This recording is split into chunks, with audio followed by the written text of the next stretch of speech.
Katonda abakuumye yebale naffe atukuumye erudda eno yebazibwe nga bwe nabagamba buli muntu yenna bw'atuuka mu kaseera wasisinkanidde munne ayina mugamba kimu kyokka nti Mukama yebazibwe.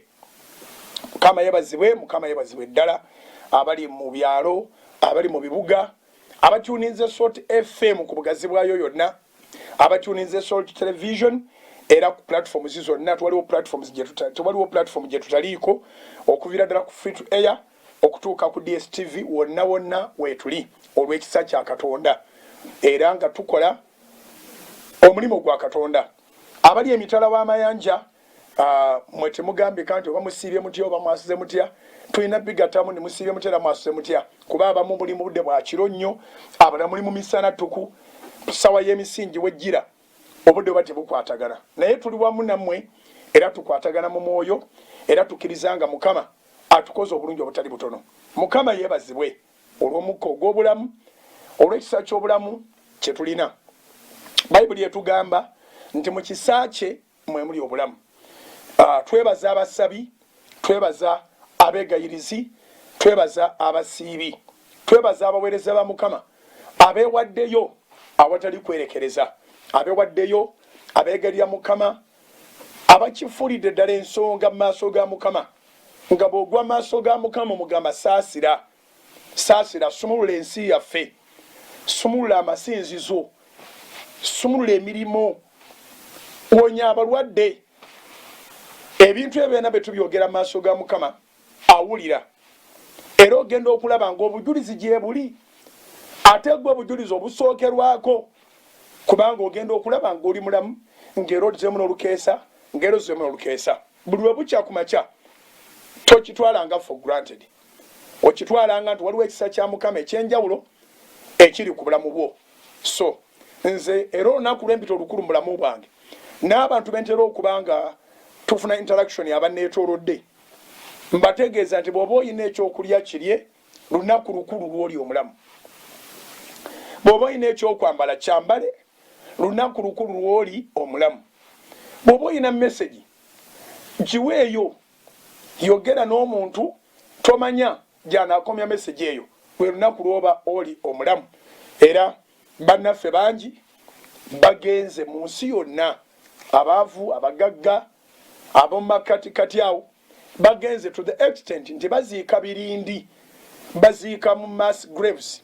Naye ate Mukama akumye Uganda tuli balamu, ababadde abalwadde bonna bangi basiibuddwa n'abazuuka nabo bazuuka ne bawulira nga kyasuubi okubanga mu Uganda mwe bamutegeeredde kubanga mu Uganda mulimu amafuta agawonya abalwadde ba COVID-19. Katonda atubeeredde eddagala era amawanga agatwetoolodde geegomba pulezidenti waffe engeri gy'akwatamu ebintu, geegomba eggwanga mwe tuli engeri Mukama gy'atusaasidemu. So tulina okwesonako era tulina okukitwala nga kikulu ne tutreasuringa obukulembeze obuliwo kubanga teri bukulu butava eri Katonda. Abalumi 13 ate ne twebaza Mukama olw'ensi mwe yatuteeka. Bannaffe abali emitala w'amayanja tubasabira naddala mu ababadde Stark ensonga zammwe tuzituusa mu bakulu naye ate tuzituusa eri omukulu asinga abakulu bonna abagwereddwako emirimu nga oli mu nsi z'ebweru. Katonda ng'akyakuwadde obulamu tonnakoma. Nkiddamu nti abagwereddwako emirimu ng'oli mu nsi z'ebweru ne bw'oba oli wano mu Uganda, Katonda ng'akyakuwadde obulamu tonnakoma. Obulamu kigambo kya muwendo nnyo nti bw'osomoka n'otuuka emitala nga ennyumba egenze n'ebirimu mu bbanga ttono oba n'ennyumba esinga eri ng'ate n'ebintu mu ebiri. So twebaza Katonda, ebintu si bye bitukola, ebintu ffe tubikola.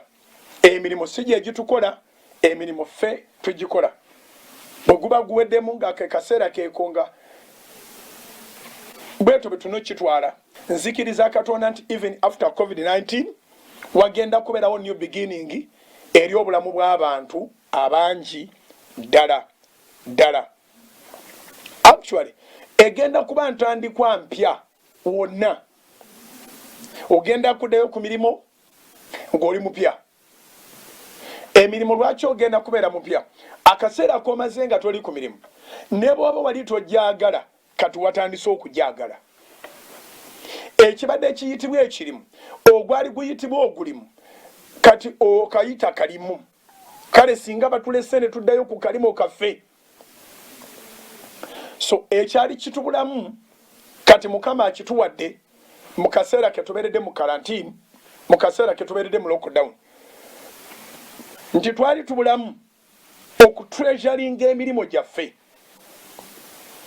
twali tubulamu okwagala emirimu gyaffe okwagala kuno ne bweba relationship maka mwami na mukyala oba relationship driving okufuuka omwami n'omukyala okwagala kuleeta ebirowoozo ebirungi so oyo gw'ogenda okufuula mukyala wo oba gw'ogenda okufuula omwami wo obeera omulowoozaako okwagala kujja ne positivity positive thoughts kujja ne positive attitude ate hatred oba hate naye etambula ne negativity bw'okuba layini okwagala n'okuteeka eno okukyawa n'okuteeka eno eno ebitambulirayo byonna butwa bwereere ate ebitambulira eno byonna bulamu bwereere n'olwekyo emirimu gyandibadde giri bulungi n'okusingako awo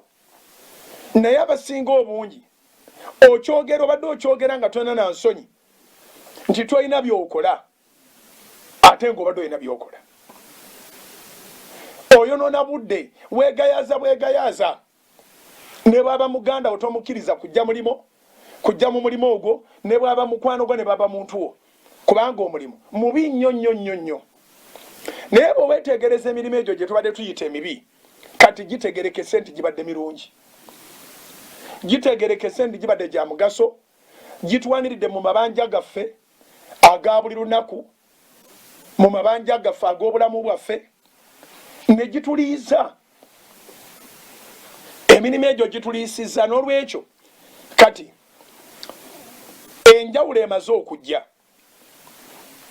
ogenda kukola ky'oyagala nabagambako emabegako awo nti teri mulimu omubi abooluganda oli bw'aba akaaba takisi mulimu abadde mu takisi okumala ebbanga ng'aguzeemu amataka azimbye ebizimbe mwaweeredde abaana be ne bafuna ziddiguli nga mukola ku siteegi y'emu nga n'omukyala yamutandikirako bizinesi era olw'okuba yamanya nti awo Katonda amuweereddewo omukisa it's an opportunity naye okubaako wasimba n'akola naye aweesezza Mukama ekitiibwa kubanga yasiima omulimu gwe yamuwa okukola abaana basomye awava emmere weewali aw'okusula weewali mukyala talabika bubi n'omwami talabika bubi era mu kaseera kano nga takisi tezikirizibwa kukola waliyo abatakisi abatali mu kulaajana eriyo abatakisi abatali mu kaaba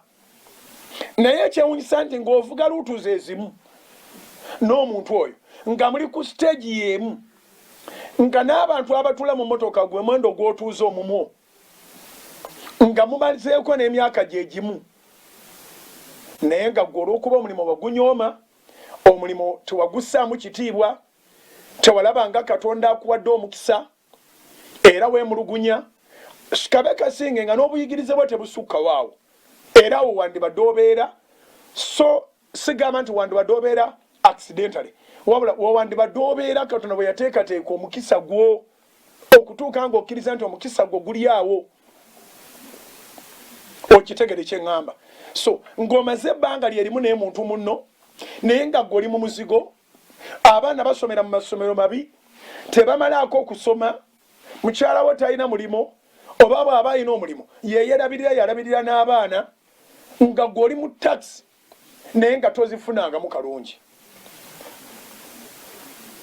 kano kaseera kalungi kakwefumiitiriza kaseera kalungi kakwekuba mu ttooki kakulaba omulimu guno ddala gubadde mulimo oba tegubadde mulimo bangi abakizudde nti gwe mulimo gwabwe ate bangi abakizude nsigwe mulimo gwabwe nga kano ke kaseera ke bafunye okugweyambula nga bwe nabagamba nti akaseera ke tulimu kakweteekateeka okugenda ku ddaala eriddako. Everything is going to become new when we get back to our jobs. Buli kintu kigenda kufuuka kipya. Buli kintu kigenda kufuuka kipya. Tugenda kutandikira mu bbugumu ng'emirimu gigguddwawo.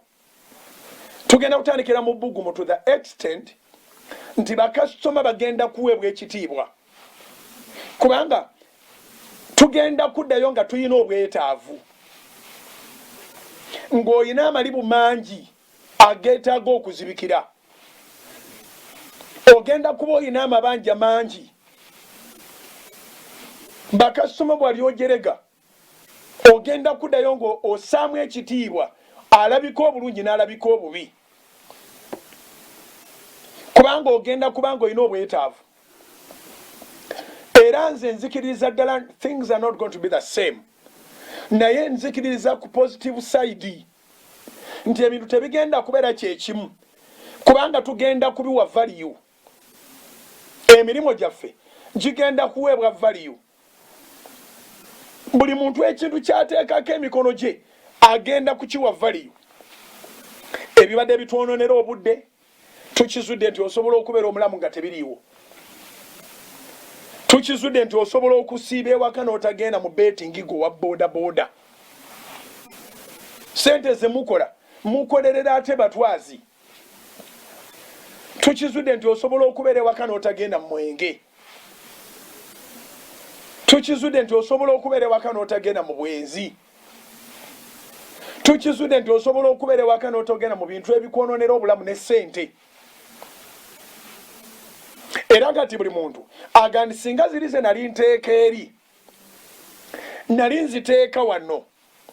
Kati singa tuli bulungi tik bw'otandika okumanya nti obadde omisplacinga obugagga bwo kati bugenda kubeera well placed. Ekyo kikulu nnyo. Embeera nayo gamba nti tusangiddwa nga tetwetegese nga bwe nabagambye ejjo eyinza obutaddamu. Abantu bagenda kubeera nga beetegese kubanga lifestyle yaffe ebadde tamed. Obulamu bwe twemanyiiza bukakanyiziddwa. Awabadde expenditure ennene nnyo etalina kigendererwa nga n'ebintu ebimu bivundira mu firiji. Expenditure yazze mu nnomo. Sente ntono zisobola okukola. Mukama waffe Yesu yasomesa mu Luka essula ey'ekumi nti obulamu bw'omuntu si by'ebintu ebingi by'aba nabyo. Luke chapter 12. Luka essula ey'ekumi. Tetwetaaga bingi abooluganda okubeera mulamu obweyagaza. Twetaaga bisaanidde. Twetaaga ebyo ebitumala. Bayibuli egambye bweti Luka essula ya 12 olunyiriri lwa 15. Luke chapter 12 verse 15. N'abagamba nti mutunule. Akaseera nako kalungi. Akaseera ak'okutunula. Behold. N'abagamba nti mutunule. Waliwo okutunula nga kuno kati kwotunula. Nga kuno kati kwentunula nga ndi ku TV. Tutunula.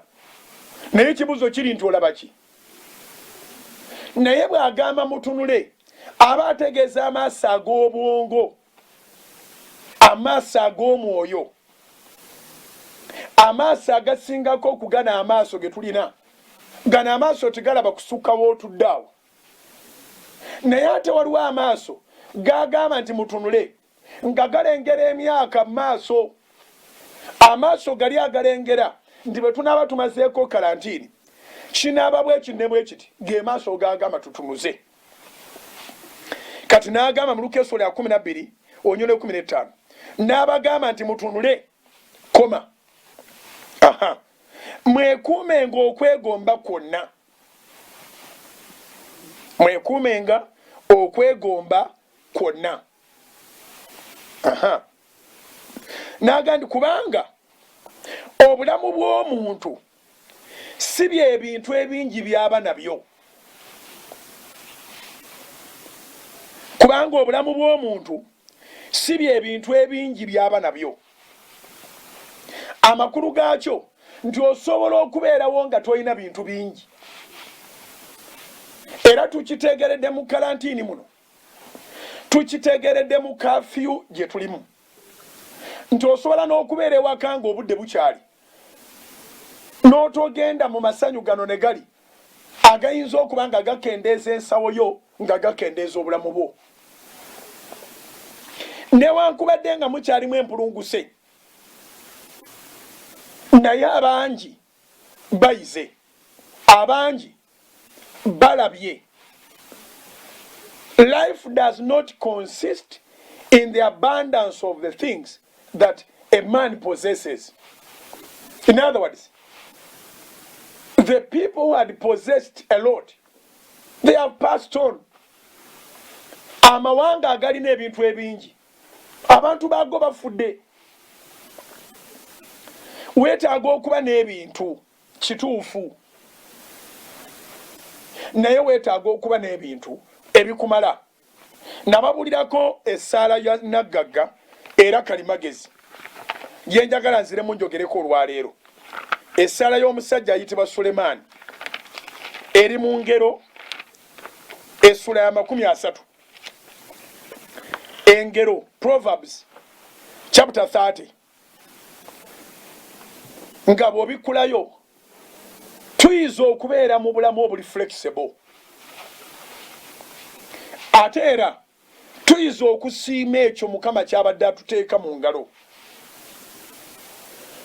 Tuyinza okusiima ekyo Mukama kye yatuwa okussaako emikono. Okay? Tuyize. Njagala wabeerewo essomo ly'oyize mu kaseera kano. Akaseera kano newankubadde nga kigambibwa nti abaana tebasomye, naye abaana kuno batudde mu kilasi y'emu ne bazadde baabwe. Kuno abaana batudde mu kilasi y'emu ne bazadde baabwe. Some children are going into a new experience. Tebakirowoozangako ne mu holiday si bwe kibadde, ne babeere waka out. Babadde nga batambula molo ku molo, cinema hall ku cinema hall, village after village, mu mikwano gyabwe wano ne wali nga babawumula nawe tobalabako. There has been a consistent lesson that is now taking 2 months. It is about to end. That hope you must keep. It's about to end. But what have you learned? Tulina essomo ddala. Kati ngenze mu ssaala ya Sulemaani wagguddewo dda ndowooza Bayibuli. Engero essula 30 olunyiriri okuva ku lunyiriri olw'omusanvu okutuuka ku lw'omwenda. Proverbs chapter 30 verse 7 to verse 9. Saala ya musajja Mukama gwe yawa amagezi gonna n'amulabisa obukulembeze obulungi, bamuyita Sulemaani. Asaba bw'ati, nkusabye ebigambo 2, tonyima nga sinnafa. Nkusabye ebigambo 2, tonyima nga sinnafa. Essaala etandika. Jangawo ebigambo ebitaliimu n'ebyobulimba bibe wala nange. Jangawo ebigambo ebitaliimu n'ebyobulimba bibe wala nange. Okay? Tompanga bwavu newankubadde obugagga. Tompanga bwavu newankubadde obugagga. Ndisanga emmere gye neetaaga. Essaala egenda okuggwayo mu lunyiriri lw'omwenda. Nneme okukkutanga n'enkwegaana n'enjogera nti Mukama y'ani, bw'oba otunulamu ekibuuzo kya Mukama yaani, who is God, what are they talking about? Ebibuuzo ebyo biri mu bakkufu abagaggawadde ennyo. Amawanga Mukama ge yawa omukisa olw'aba founding fathers abaali babuulira enjiri ng'Ebungereza. Kakati ge gabuuza ebibuuzo, Katonda yaani? Ge gateeka n'ebibonerezo singa ogaana ebisiyaga mu nsi yo, ge gasooka okukulabula kye gagenda okutuusaako. So olina okwegendereza nti obugagga obungi busobola okukuleetera akamwa ako okubeera akabambaavu, naye ate teweetaaga bwavu. Era Sulemaani ensonga agiwa, n'ayogera mu Ngero 30 olunyiro lw'omwenda. Nnemenga okukkutanga n'ekwegaana ne njogera nti Mukama yaani? Aha, akatundu akasembayo, nnemenga okuba omwavu n'enziba. Essaala ogiwulidde, waliwo moodi y'essaala nga tugyetaaga. Va ku ssaala abakadde ze baawandiika ezaali entuufu gye bali, ezitambudde emyaka emingi mu ddiini eza buli ngeri, naye nga ogisaba naye nga tebikyuka.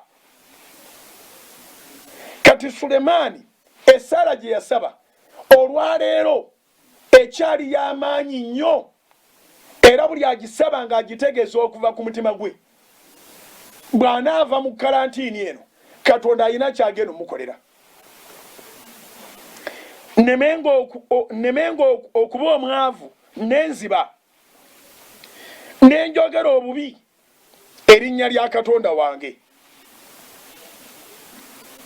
Bw'okuta ennyo, bw'ogaggabala n'osukka, otandika n'okusponsalinga ebintu Katonda byakyawa. Ate bw'oyavuwala ennyo, oyogera bubi ku linnya lya Mukama. Kale zetandiiko, kale bali bayagala, kale kwegamba era ye Katonda bw'atyo si mwenkanya. Otandika okwogera ebigambo ebibi ku Katonda. Tuddemu tusome ennyiriri zino tulyoke tugende mu break. Engero 30 olunyiro lw'omusanvu okutuuka ku lw'omwenda. Proverbs chapter 30 verse 7 to verse 9. Let us learn the prayer of a wise man, Solomon. Nkusabye ebigambo bibiri, tonyimanga sinnafa. Awo na waliwo amakulu bw'osaba essaala bw'ebanga tennaba kudibwamu, ate naawe nga tonnafa. Ensonga eri egi, tonnafa kubanga tonnaba kudibwamu. Bw'olimala okudibwamu ng'olina obujulizi, abooluganda kikulu nnyo okubeera n'obujulizi, naye obujulizi bwo bwonna bw'obumala okukuŋŋaana ng'essaala yo tekyalimu kyebanja Katonda, waliwo ekyakabenje kya mulundi ogwo nti obeera osemberedde okufaako.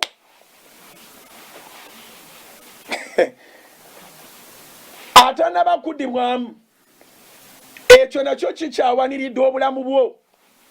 Era bw'olabanga embeera ekutwala, mukazi gwe nawe omusajja gwe ali ku Salt FM, Salt TV, Salt Media app, nga kirabika nti embeera eguddewo erabika yakubalya yakubatta, gwe Mukama omugambanga ekigambo eki nti Mukama sinnaba kufuna bye nasaba nno, ne bali bali atonga muli mu nnyanja Katonda agenda kuwonya, ne bwekali bakabenje nga muli mu mmotoka Katonda agenda kuwonya, ne bweri bandwadde ngeno gy'olaba COVID-19 ekutte wansi ne waggulu, era ogenda kuwona kubanga olijjukiza Mukama nti bye nasaba sinnabifuna. Abooluganda, nze ndi muweereza, ndi musumba, agange nze Bujingo Alozias. Kino kyemmanyi Katonda tagenda kuyomba na muntu muggulu. Muggulu tegenda kubayo oluyombo. Nze tewampa mwana, Katonda esse wano eri naleka bampita mugumba. Nze tewampa nyumba, nze tewampa maka, and so forth and so on. Ate asaba ye talina byafunaana. ekyo nakyo njagala okitegeere. Naye buli eyasaba toyina gy'olaga nga bye wasaba tonnaba kubifuna. Ekyo kyokka. Ne bwe bakebera ne badiagonisinga ne baga nti olimu endwadde enkambwe ennyo enzibu embi, ogaananga okufa nga weekutte ku ssaalayo gye wasaba Katonda. Weekwatenga ku ssaalayo. Kyekigambo kino Sulemaani kyagamba. Engero 37:7 nkusabye ebigambo 2 tonyima nga sinnafa. Amakulu gaakyo sijja kufa nga tobimpadde. Saagala kujjayo abooluganda nekino njagala kitegerekeke ebyokunsi si bye ebyomuggulu n'ebyomuggulu si bye ebyokunsi. Wano tuli mu bulamu bulala na buli bulala. Buli tebuli mu kukaaba, tebuli mu miranga, tebuli mu maziga, tebuli mu mwami na mukyala, tuwali agenda kutulugunya mwasoowaganye. Teri baana wadde abaana bo naawe ne mwami wo oba ne mukyala wo mwena mugenda mu ggulu. Naye emibiri mirala, emyoyo mirala, eri waliyo nannyini famire ogu ate nga wakusinzibwa emirembe n'emirembe. We are going to live in life eternal with God. Sina mibiri gino. Gino tujja givaamu. Atuwe gikola eri. Kati buli ekyetaagibwa ng'oli mu mubiri guno okisabiranga wano ajja kikuweera wano. Naye kikulu nnyo okusaba n'amagezi. Tosukirizanga ate teweeseeranga. Ewaffe Masaka bagamba nti omugabi bwe yeeseera oyo aba wa ntondo. Katukomewo katuve mu break. Sigala ku Salt TV, sigala ku Salt FM, sigala ku Salt Media app. Katumale obulango tukomewo tutambuze emisingi. Soul Television Femunyo Keyo mpulikireyo ddala mu bulango obwo nabo obutali bungi naye nkatukkiriza nti nga tunyiikidde Katonda alituwa obulango ate obungi ate naawe yennyini gy'oli Katonda agenda kufuula akalango. Tuddayo wali mu ngero essula 30 olunyiriri olw'omusanvu. Nkusabye ebigambo 2 tonyima nga sinnafa. Bwe tugendedde mu mulango kyolubadde tweyongera okukkaatiriza nti bwe tusaba Katonda mu buli ngeri essaala yaffe egenda kuddibwamu. Katonda tagenda kuddira ssaala agisuule mu kasero. Ibulayimu yasaba Katonda. Ekyewuunyisa nti omukozi wa Ibulayimu n'awasa n'azaala omwana n'afuuka musajja mukulu nga Ibulayimu tafunanga mwana ate ng'omukazi amulina. Katonda yasookera ku birala. Era Ibulayimu mu lubereberye essula ye15 n'ayogera ne Mukama n'amugamba nti tompadde mwana ng'ebisigadde takyabanja, ettaka ng'alina erimala, ebizimbe ng'alina ebimala, obugagga ng'alina obumala, omukyala gw'ayagala amulina, ate nga n'omukyala agondera bba. Mu byafaayo Saala yateekerawo abakazi omutindo. Omwami we tamuyita bino by'owulira eby'ejjenjeero, amuyita mukama wange. Ekigambo Saala kyayita Ibulayimu bakiyita mukama wange. Nolwekyo Ibulayimu yali happily married. Yalina emirimu egitambula ng'alina abakozi, nga n'abakozi bawulize, buli kimu nga kitambula bulungi. Byonna byonna by'olowooza ebikola obulamu obweyagaza Ibulayimu yali abirina. Naye tewali awasa nga taagala kuzaala. Kati Ibulayimu yali Saala ye Katonda amuwe abasika abanaasigala mu bintu bino byamuwadde. Naye Mukama yasooka muwa bintu. Abamu muli eyo mufuna abajja n'ebigambo eby'ekisiru ne babeeyogerezaako. Kubina ebintu byonna by'okoze noba nga tolina musajja n'ayagala akunakuwaze. Katonda yamanyi gy'atandikira. Ogwaffe gwakusaba Mukama si gwakumulagira. Bwe tumusaba yamanyi kyatandikirako. eriyo basoosa amaka ebintu ne bijja luvannyuma eriyo basoosa ebintu ate amaka ne gajja luvannyuma eriyo basoosa abaana sente ne zijja luvannyuma eriyo basoosa sente abaana ne bajja luvannyuma so akikolanga bwe kiteekeddwa okubeera kubanga ye tasobya so Ibulayimu ngenzo omusomako mu lubereberye 15 ng'ekintu teyo ng'agamba Mukama ku ssaala zange kuliko gye wagaana okuddamu lwakuba ye nti ye terminology gye yakozesa teyagamba nti onyimye naye era ne kyeyakozesa tekyali kyangu yagamba nti tompadde Ibulayimu n'agamba Mukama lubereberye 15 nti tompadde mwana omupakasi wange omwana we yalibeera omusika Katonda n'agamba Ibulayimu nti Ibulayimu totya abooluganda teri kitusuuza bintu byaffe ng'okutya totya Katonda n'agamba Ibulayimu nti totya Ibulayimu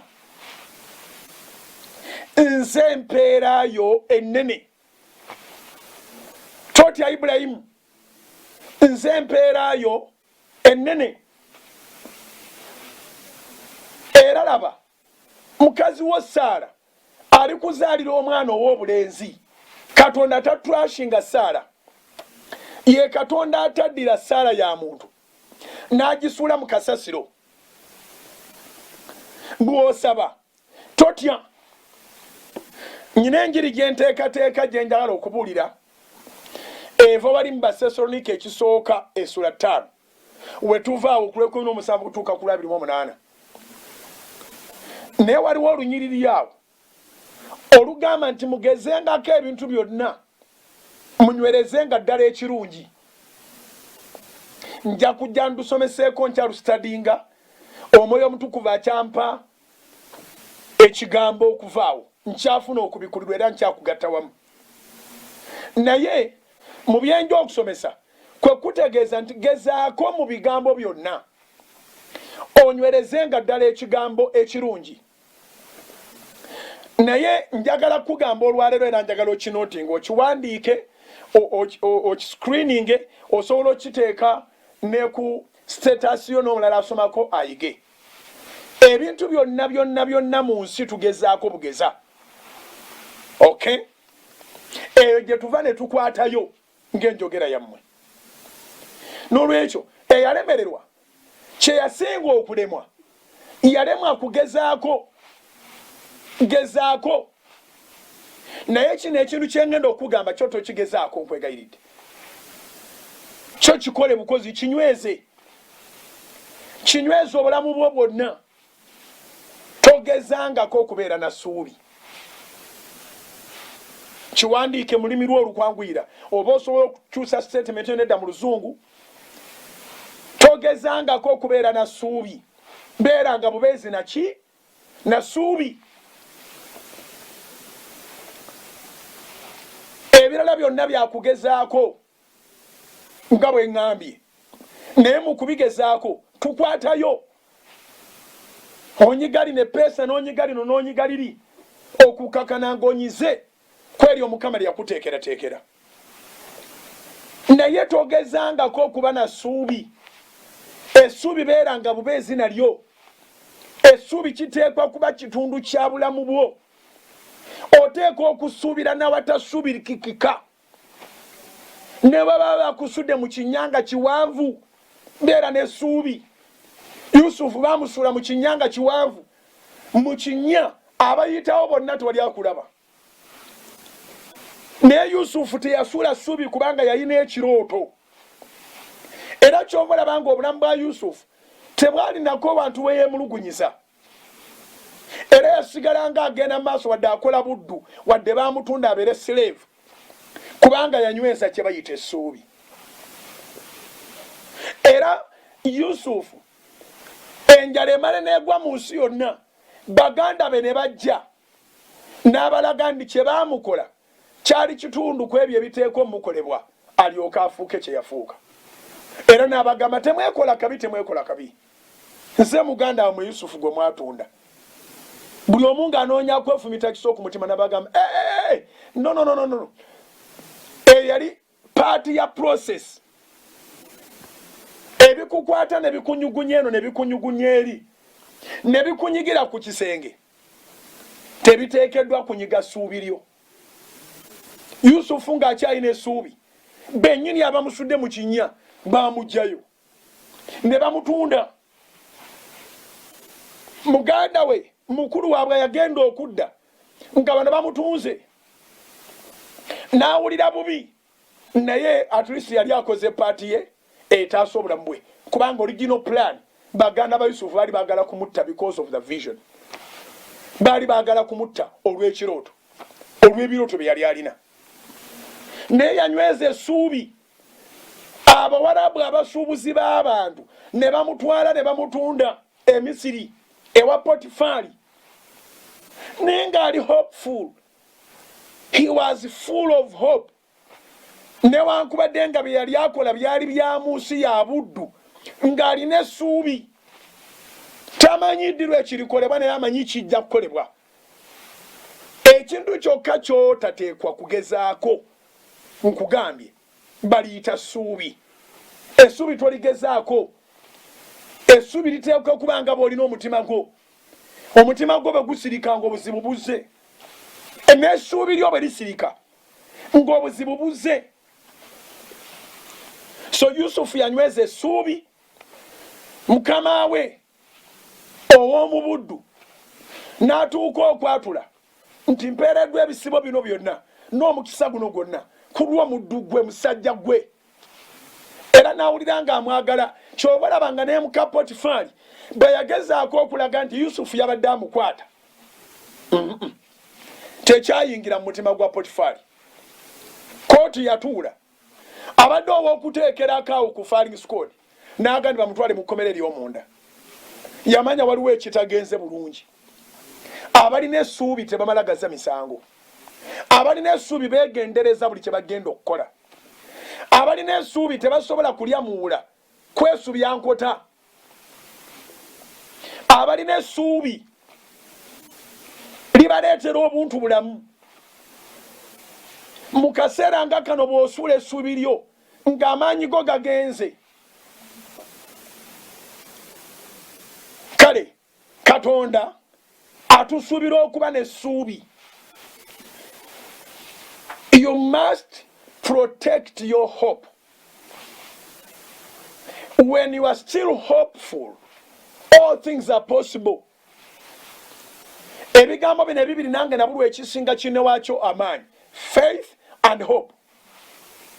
But as long as you have hope, you have faith. And as long as you have faith, you have hope. Kanawe mbulira mpuroguramu eno emisingi olwaleero mbulira kiriwo ekisinga kinne waakyo amaanyi. Naye essuubi kigambo kikulu nnyo. Kale Ibulayimu yali aweddemu essuubi. Mukama n'amugamba nti nze empeeraayo ennene. Kubanga buli kye wasaba nja kikuwa. Nze mmanyi bwe ntandika.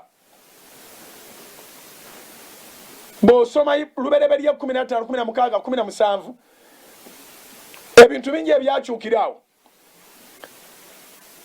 Nti Katonda atuuka n'okufulumya Ibulayimu n'amulaga emunyenye ziri ku ggulu nga mutegeeza nti abaana bwe balibeera.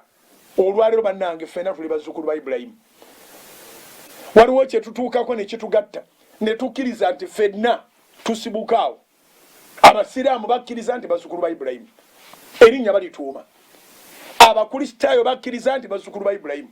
Erinnya balituuma. Kubanga Katonda talimba. Eyasuubiza mwesigwa. Amaanyi go n'essuubi lyo birina kubeera mu Katonda. Tokkiriza bulamu bwo kugwa mu mikono gy'abalimba. Ekyo kiri mu ssaala nno. Tuzeeyo. Engero 30 olunyiriro lw'omusanvu n'olw'omunaana n'olw'omwenda. essaala ya Sulemaani engero 30 onyololo 7 8 n'olw'omwenda essaala ya Sulemaani nkusabye ebigambo bibiri tonyimanga sinnafa nange olwaleero nzizo bagamba mu programu eno eya foundations ey'emisingi nti togenda kufa nga Mukama tannaba kuddamu ssaalayo era nkutegeezezza nti gwenyweza essuubi omulimo bwe gugenda tekitegeeza nti tokyazimbye bonna abazimbye tebakolera w'obadde okolera omwami bw'agenda tekitegeeza nti tokyabadde nga bw'oteekwa kubeera bonna abali obulungi si bakazi ba mwami omukyala bw'agenda tekitegeeza nti ogenda kuddamu kubeera bulungi bonna abali obulungi si babba ba mukazi wo omuzadde bw'afa tekitegeeza nti ebibyo bifudde kubanga bonna abali obulungi muzadde wo si yabadde muzadde waabwe omu yekka gwe tutateekeddwa ku luuzinga ye Katonda ekintu kyokka kye tuteeka okukwata obutakkiriza muntu yena kukitubbako ly'essuubi mu kaseera kano weetaaga essuubi suubira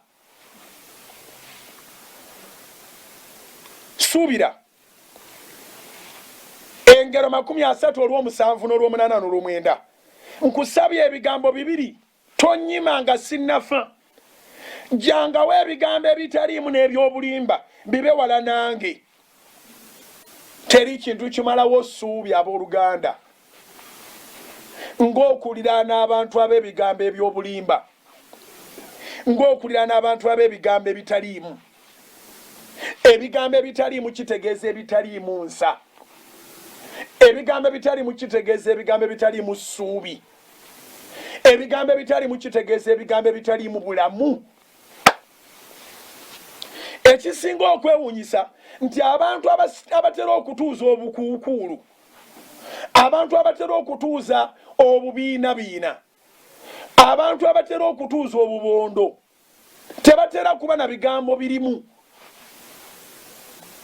tebatera kuba na bigambo by'amazima njagala mu kaseera kano aka karantini olaba omusajja ono Sulemaani oba olina ky'osobola omukopako kubanga asabye essaala ng'ebigambo bye bisooka batono nnyo abalina essaala bwe baba nga gye bali nga bye biggulawo engero 30 olw'omusanvu introduction ya essaala neetanagisaba agamba bw'ati nkusabye ebigambo bibiri tonyimanga sinnafa tannaba byogera kati agenda otandika okubyogera oyinza oga nti agenda otandikira ku bugagga atandika bw'ati engero 30 olunyiriri olw'omunaana jangawo ebigambo ebitaliimu n'ebyobulimba bibe wala nange essaala etandise wali okisabyeko ekyo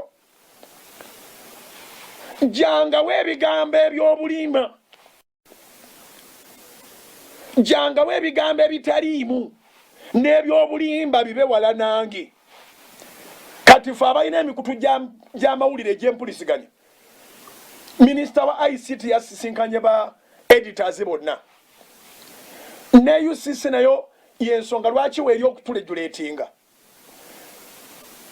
ng'ekizibu ekiriwo nti abateekwa okugaba amawulire amalungi bagaba amawulire ag'ebitaliimu n'ebyobulimba bafulumya amawulire agatiisa agajjawo essuubi bafulumya amawulire agasasamaza yensonga lwaki olabanga programu zaffe ku TV twongerako nti tuli regulated by Uganda Communications Commission. Minisita wa ICT yawaliriziddwa okusisinkana ba editors baleme okugabanga amawulire agalimu ebigambo ebyobulimba n'ebitaliimu.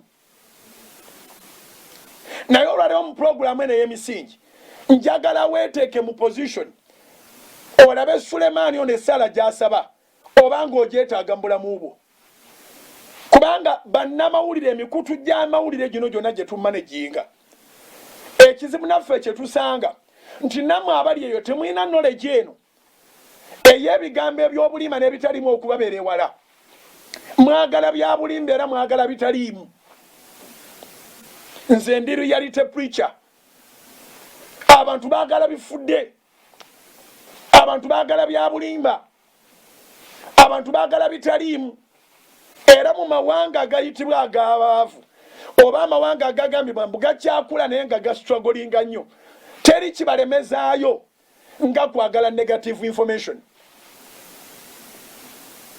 nkiddamu teri kibalemezaayo nga kwagala negative information era kigambibwa nti eno ewaffe bw'oba onootunda amawulire wandiika amawulire agagamba nti omuntu alumya embwa towandiika amawulire gagamba nti embwa erumya omuntu kubanga embwa bw'eba erumya omuntu bagenda mujjanjaba bagenda mutaasa mwagala bisasamaza omuntu alumya embwa era bw'otumira amawulire agasinga okubeera ag'ettunzi mu nsi muno naddala Uganda ge mawulire gwolaba omwaka ne gugwako ne gugwa wali nga tulina kyogyeemu amutuze amuse amusomisa ekiso akimusoze yamukoze bw'ati bamukutte ekirindi bye mwagala kale ebyo tebikuumidde bantu mu mbeera mbi ne yano ekyokubiri byonoona n'obwongo ogenda okulaba nga omuvubuka abadalaba akutte atuze akutte atuze asse kitaawe akutte atuze asse kitaawe ogenda olaba nga naye asseeyo omuntu mu mawanga agakulakulana bateekawo warning balabula nti ebigenda okuddako si by'abaana bato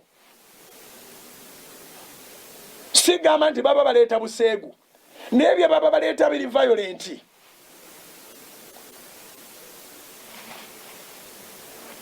biteeka violence mu bulamu bw'abantu so omwaka gugwako ng'omuntu afuuse wakabi naye nga tana kyeyekoledde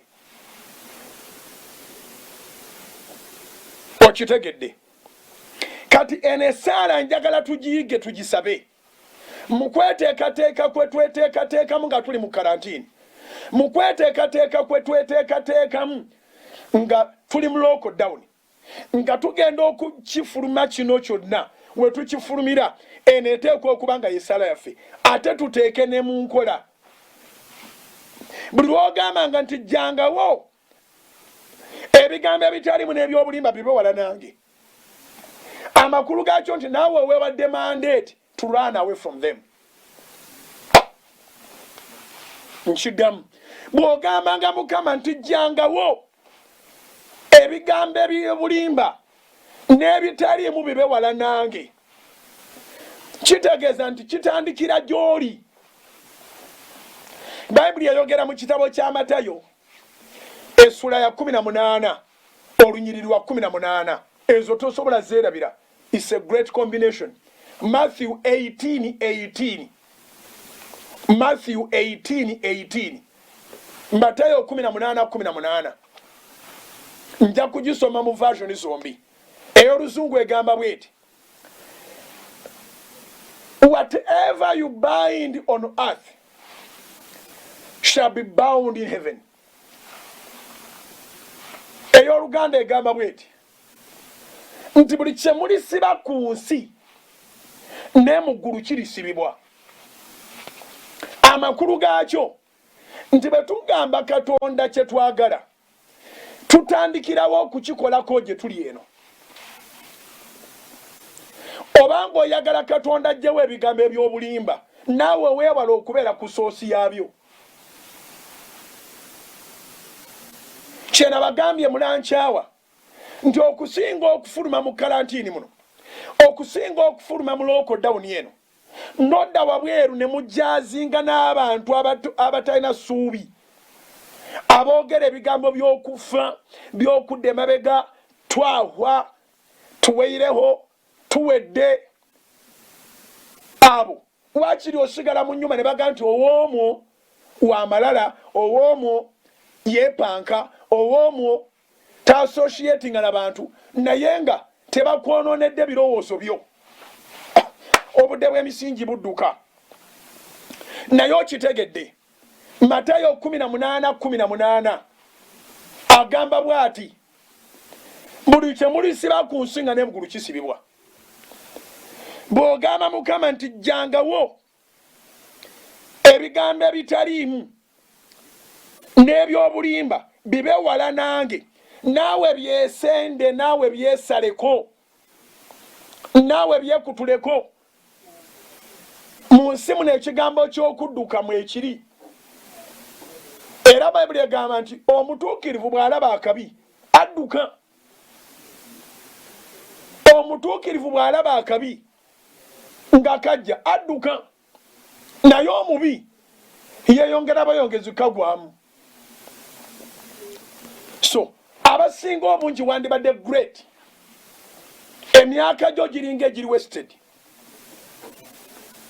abamu tebaagala nakuwulira njiri nga ngibuulira kubanga emyaka gibafuddeko naye wandiwuliriza oba oli awo n'obaako kootaasa bangi abamanyi kabayiti ke bajja mu njiri yange akatambula efuula ati 40